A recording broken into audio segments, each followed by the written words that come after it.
Doctor जिसको पता है डिलीवरी नॉर्मल होनी है, लेकिन उसको पता है वो बाहर वालों को नहीं पता। कभी आके कहती है बच्चा इस तरह हो गया, कभी कहती है बच्चा इस तरह हो गया, कभी कहती है माँ अल्लाह बिल्कुल ठीक है सारा कुछ हजरत, लेकिन क्या है नॉर्मल के पैसे कुछ और हैं, ऑपरेशन के पैसे कुछ और हैं। ठीक है भाई डॉक्टर मियाँ, उनको तो नहीं पता, वो सादा है, लेकिन अल्लाह को तो पता है। ये बता जब तू अल्लाह की बारगाह में जाएगा या जाएगी तो फिर इतना बता जाके अपने अल्लाह को क्या जवाब देना है।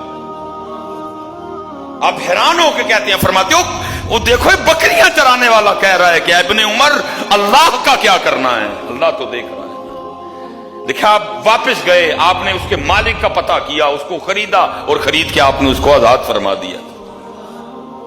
फरमाया दो हालतें हैं, पहली गुनाह करते हुए तुझे ये गुमान है कहीं ना कहीं ये बात तेरे अंदर मौजूद है कि तेरा अल्लाह तुझे बड़ा दलेर है, तुझे पता भी है कि तेरा अल्लाह तुझे देख रहा है और फिर भी तू गुनाह कर रहा है। या फिर दूसरी बात ये है कि तू ये समझता है कि ये छत है, ये दीवारें हैं, दरवाजे को कुंडी लगी हुई है, कोई भी नहीं, मुझे कोई भी नहीं देख रहा। अगर तू ये समझता फिर तो काफिर हो गया।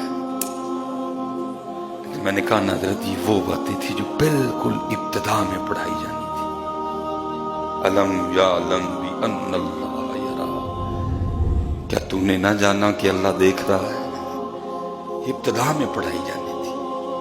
अगर हजरत ये बातें पढ़ाई गई होती ना कभी, आज ना कोई रिश्वत देंदा ते ना कोई रिश्वत, आज तुहानू दुध बिल्कुल खालस मिलता, आज दही च कोई अड़ा रोड़ ना पंदा, आज बकरे की जगह कोई कुत्ता ना खिला देता, आज हजरत जी बकरे की जगह कोई गधा ना खिलाता।